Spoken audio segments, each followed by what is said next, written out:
Muy buenas.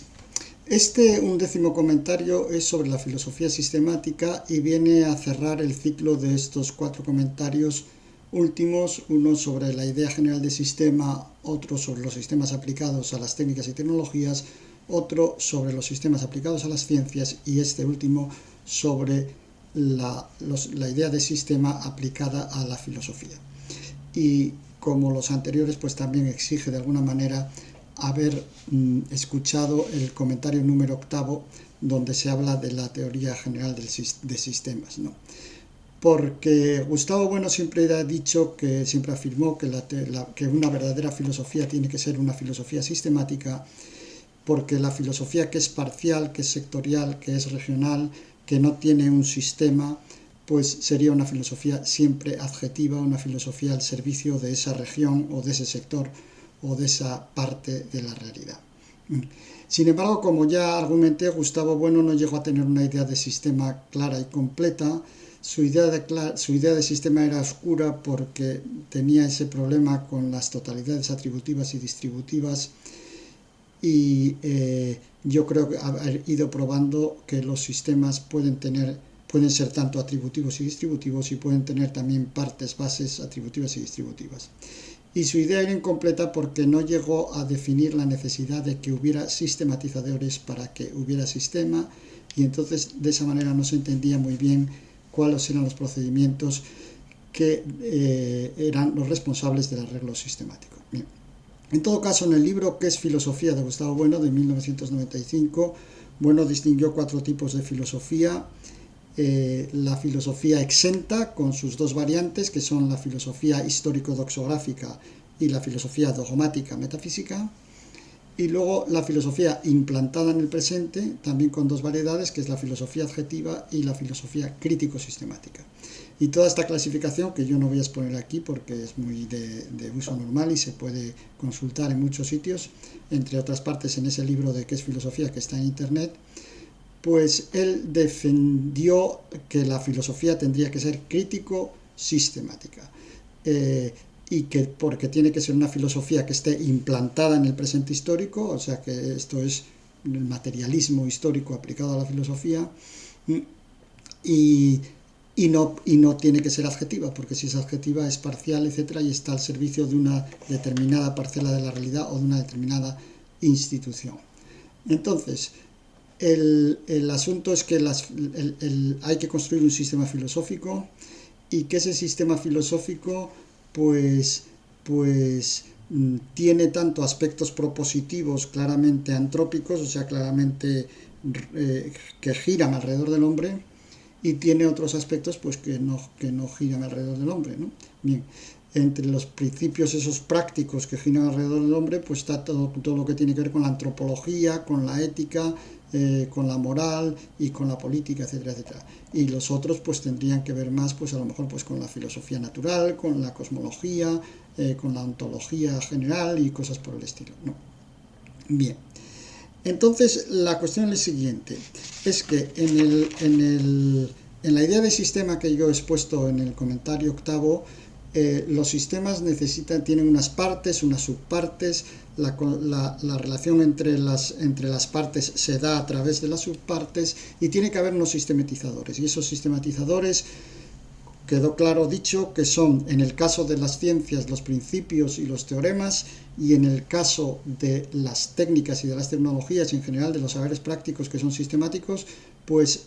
son los fines, ¿no? Bien. Y entonces, de acuerdo con este esquema general, aquí cuando hablamos de la filosofía, el problema que se plantea es si la sistematicidad de la filosofía se parece a los sistemas técnicos y tecnológicos ordenados por fines, con sistematizadores que son fines, propositivos, antrópicos, prácticos, etc., o bien si la sistematicidad de la filosofía se parece a la sistematicidad de las ciencias naturales, las ciencias estrictas, que es una sistematicidad regida por leyes y principios anantrópicos independientes de los sujetos. Bien, en el primer caso estaríamos considerando la filosofía como una especie de analogía con las técnicas y con las tecnologías. La filosofía estaría puesta al servicio de fines prácticos, pero claro, como esos fines prácticos no pueden ser fines de una institución concreta, porque entonces la filosofía sería adjetiva, pues entonces tienen que ser fines muy generales, que suelen decirse, por ejemplo, el fin de orientarse en el mundo, de hacer un mapa mundi, el mapa mundi como una institución técnica de carácter pragmático que es útil pues para orientarse, ¿no? Y este mapa mundi pues habría que construirlo incluso admitiendo que su dificultad. Es decir, los mapas geográficos, los mapas mundi de los siglos XVI y XVII, por ejemplo, si vamos a la historia, los mapas geográficos eran mapas del mundo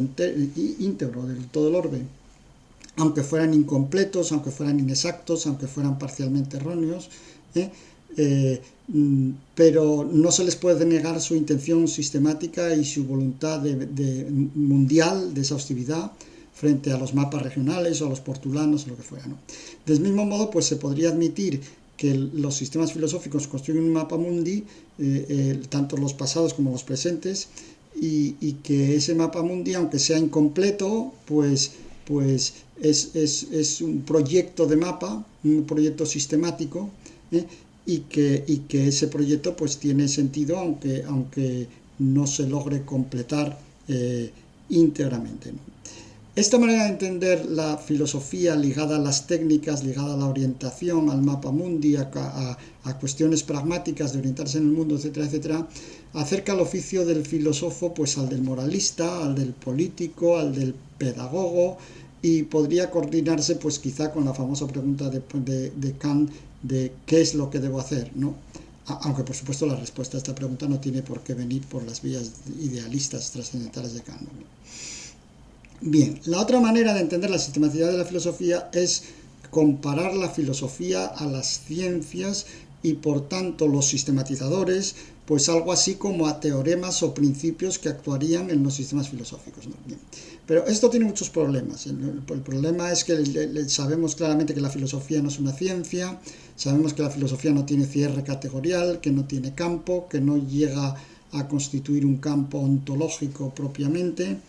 antrópico. Sabemos que la filosofía es un saber de segundo grado frente a las ciencias que son un saber de primer grado, etcétera, aunque esto también pasaba con las técnicas, también es verdad. Y no hay un consenso acerca de las verdades filosóficas que se pueda comparar al consenso y a la universalidad de las verdades científicas. Bien, es verdad que las ciencias, ya desde la geometría en Euclides, con el famoso canon de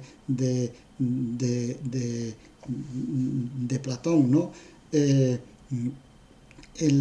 La geometría desde Platón y de Aristóteles siempre fue considerada que es la primera ciencia, como hemos dicho ya, la ciencia avant la lettre,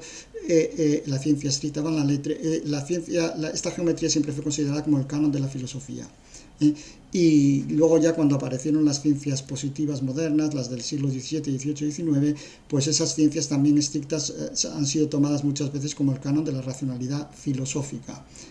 La filosofía aspira a este canon de sistematicidad, pero nunca lo alcanza. Y el filósofo en esta perspectiva se parecería al científico, al naturalista. Es la idea de la filosofía como geometría de las ideas, que está en Aristóteles, que está en Spinoza con el método geométrico, etcétera, etcétera, ¿no? Entonces, evidentemente, la filosofía se parece a las técnicas en que no hay cierre categorial,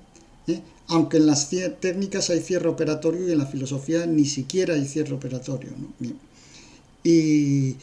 Y luego la analogía con las ciencias pues puede tener algún sentido cuando nos referimos a los tramos más marcadamente anantrópicos de la filosofía, del sistema filosófico, los que tienen que ver con la cosmología, con la filosofía de la naturaleza, etc. Pero desde luego las diferencias se hacen muy marcadas cuando ya vamos a las partes prácticas de la filosofía ética, política, antropológica, etcétera, etcétera, ¿no?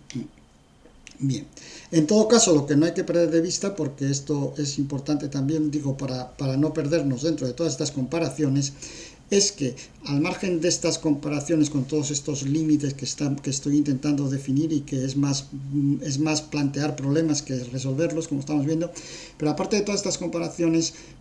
las ciencias y las técnicas, las tecnologías y la filosofía guardan relaciones de contigüidad espacial, temporal, causal, etcétera, etcétera, en el sentido de lo que ya hemos dicho aquí varias veces, ¿no? De que las ciencias se tienen que fundamentar sobre los saberes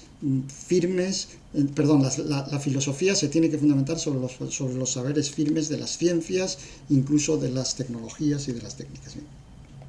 Bueno, el materialismo filosófico es un sistema estoico.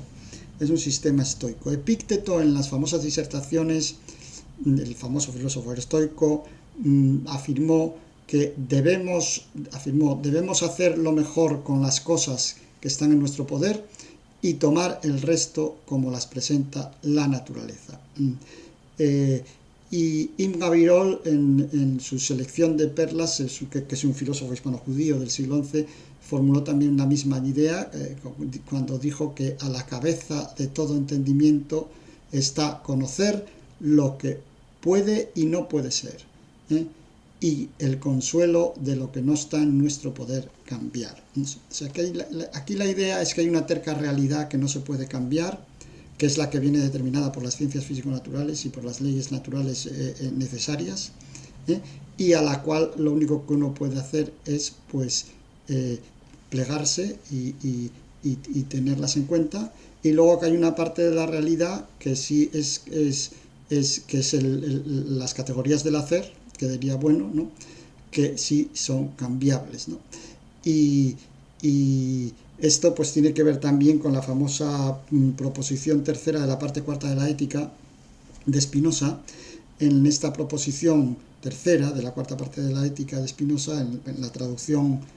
de Vidal Peña, Spinoza dice que la fuerza con la que el hombre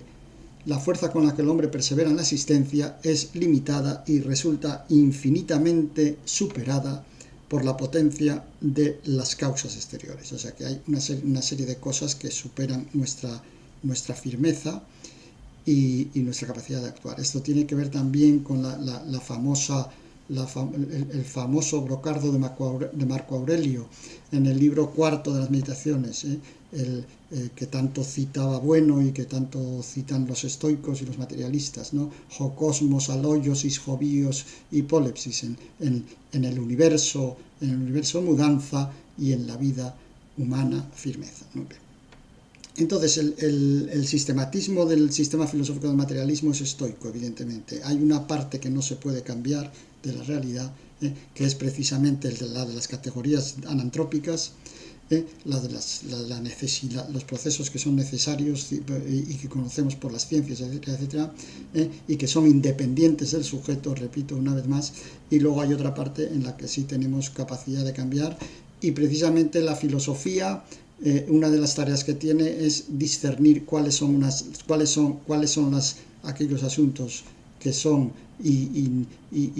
ineludibles, irrevocables, con los que no se puede luchar, y aquellos otros en los que puede haber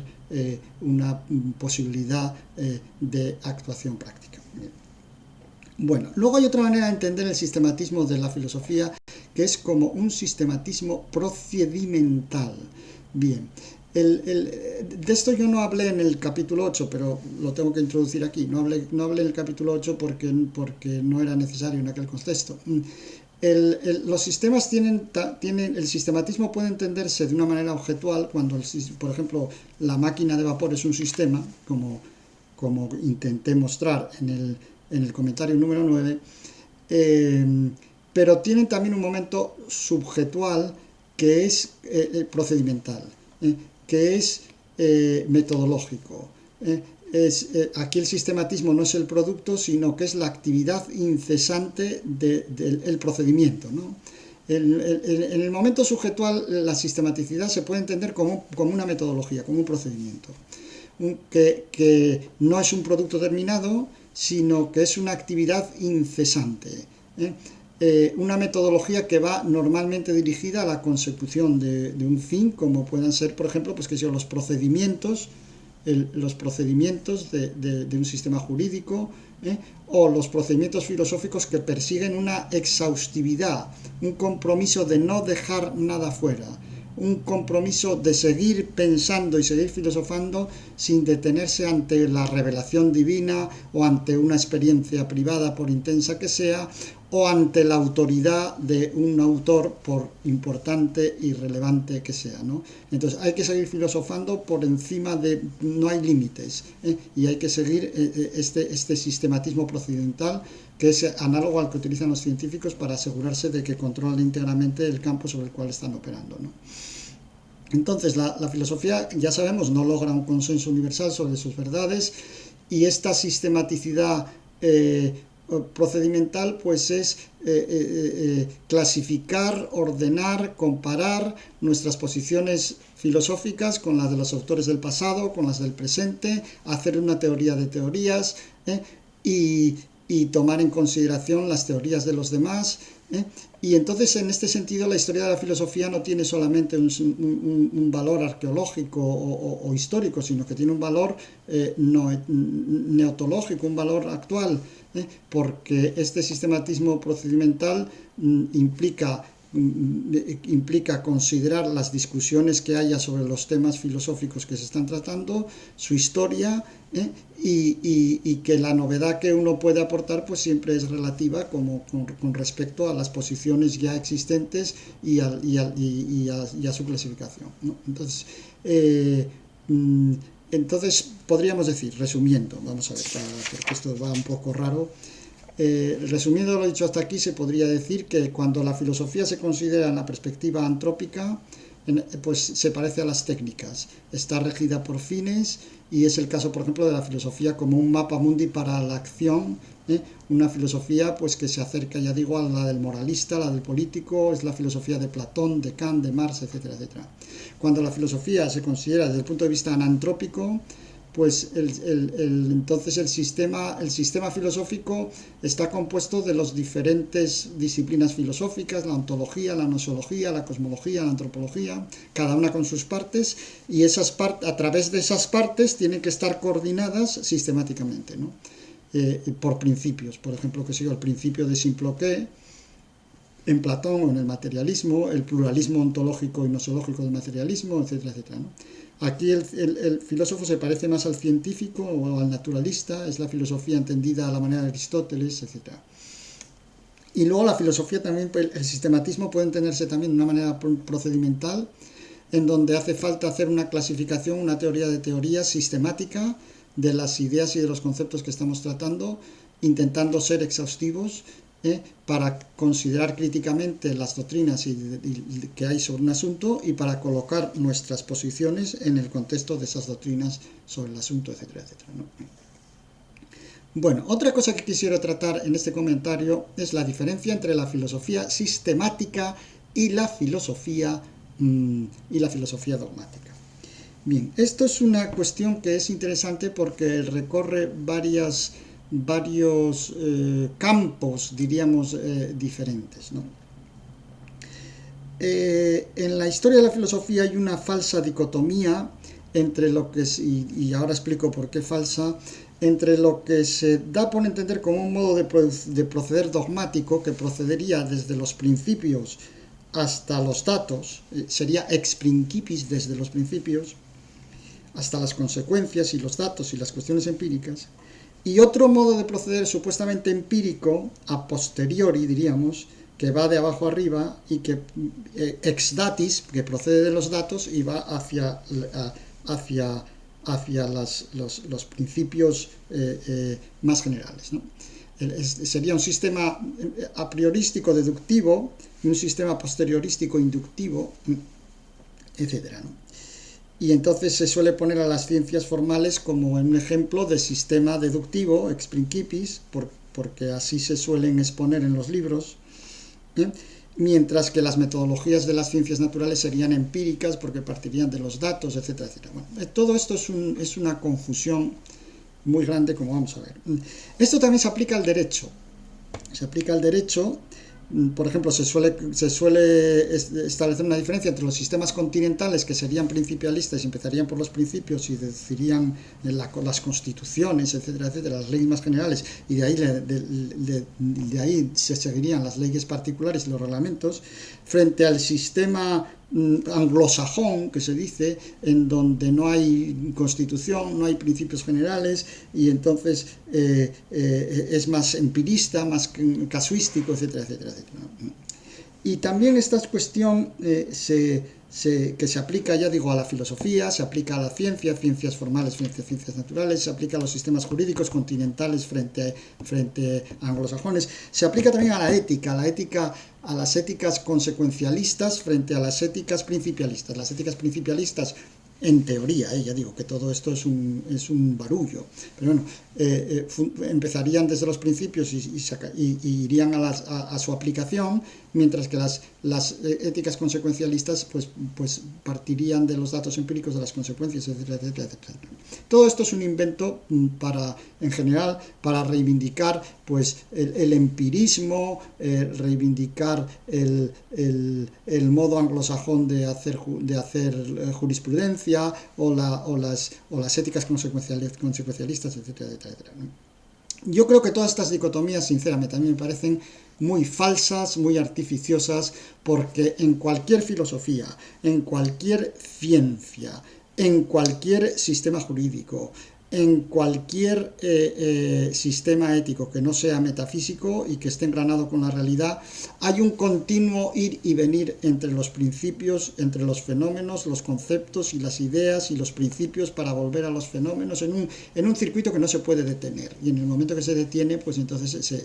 y entonces la cuestión de qué es lo que ponemos primero, pues es que no hay nada primero. O sea, estamos en medio del proceso y nos introducimos en medio del proceso como quien se mete en una piscina, y estamos continuamente yendo de las ideas más generales a las situaciones más particulares, y si tenemos ideas éticas estamos continuamente evaluando las consecuencias, y si tenemos normas jurídicas estamos evaluando su aplicación constantemente, y si tenemos leyes científicas estamos evaluando constantemente su funcionamiento, y lo mismo con las partes de los sistemas filosóficos. O sea que yo creo que esto es una dicotomía pues falsa, ya digo, puramente artificial y puramente propagandística. Y esto tiene que ver con la cuestión de los principios ya sean filosóficos, ya sean científicos, ya sean jurídicos, ya sean éticos. Los principios no están al principio, esto ya lo hemos dicho, por activa, por pasiva. Los principios no son principios porque estén al comienzo y porque sean el fundamento de nada, o porque estén en la base y fundamenten todo. No, los principios lo único que hacen es coordinar. Es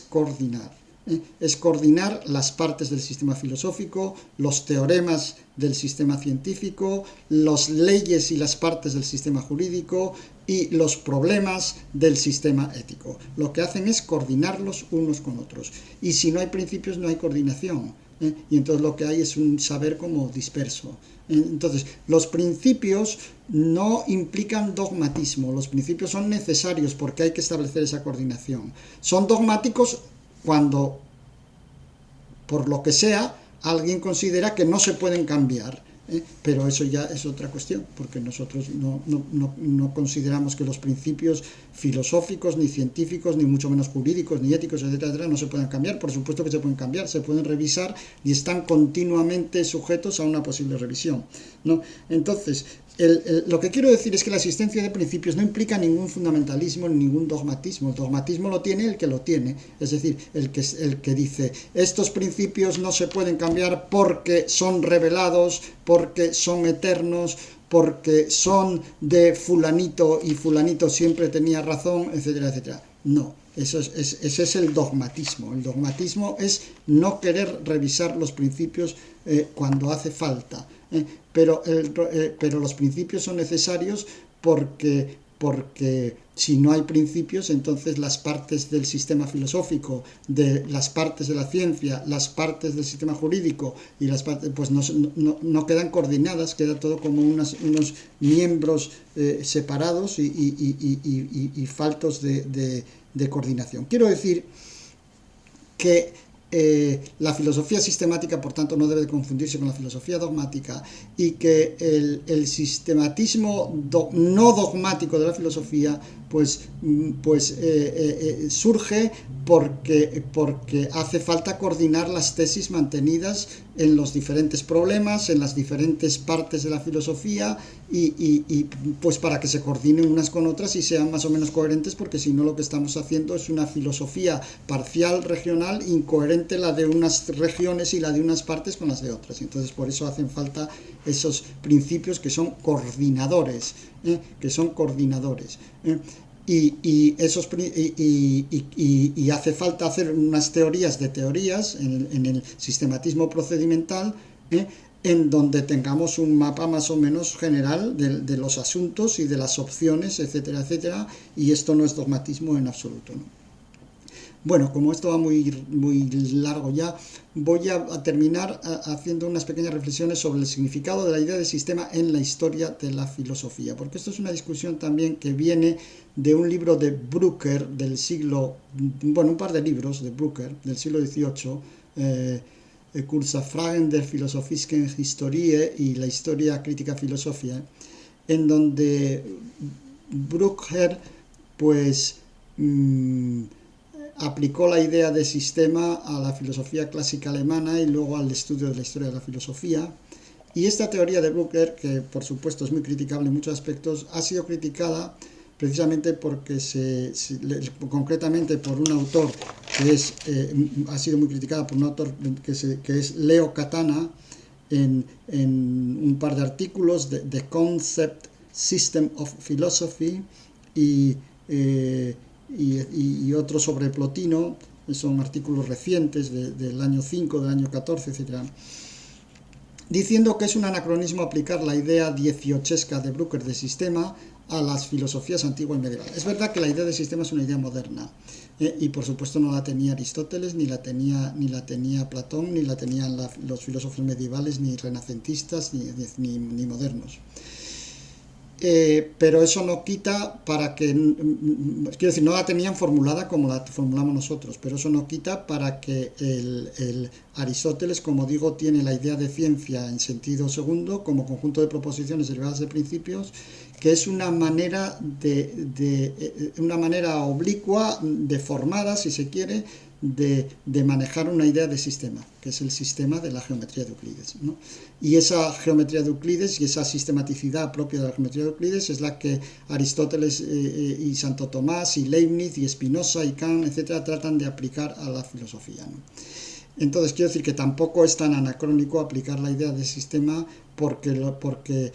las filosofías de Aristóteles o de Santo Tomás o de Leibniz tienen una vocación precisamente de coordinar todas sus partes y de tener unos principios que coordinen las partes, aunque no tengan explícitamente una idea de sistema como la que yo he expuesto en el capítulo 8 o lo que fuera, ¿no? Bien.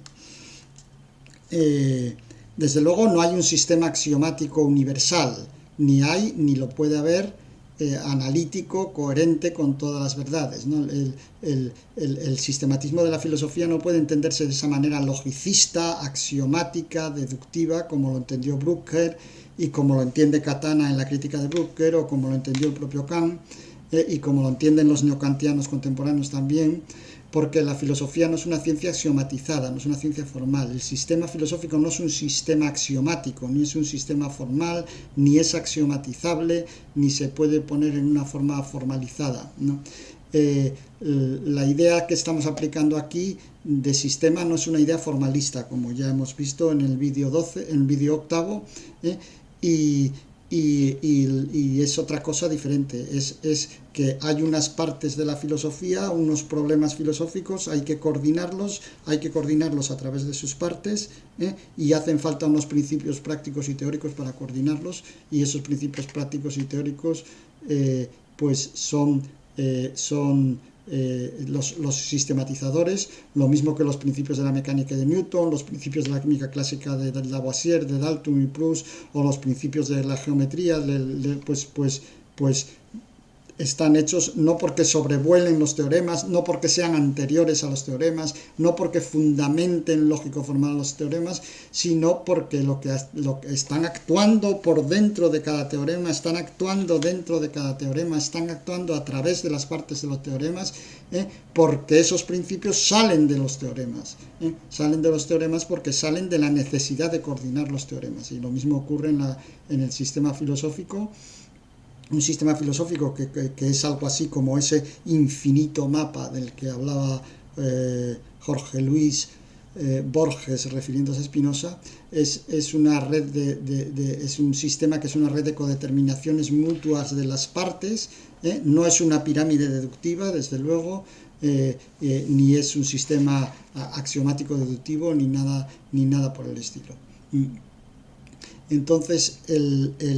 y luego también saliendo al paso de unas críticas también muy desajustadas, a mi opinión, de Edwin Laszlo en un tratado del año 72 que se titula Introduction to System Theory, no hay ninguna razón ni ningún motivo por el cual una filosofía sistemática tenga que ser necesariamente monista en ontología o en nosología, porque la sistematicidad, por ejemplo, del materialismo filosófico no se pone en riesgo porque su ontología y su nosología sean pluralistas. Se puede tener ontologías y nosologías pluralistas y construir una filosofía crítica, sustantiva, sistemática, y porque no tienen necesariamente por qué ser monista como supone gratuitamente Edwin Laszlo. Bueno, pues entonces dejamos aquí este comentario y nuevamente aprovecho para agradecerles mucho su atención.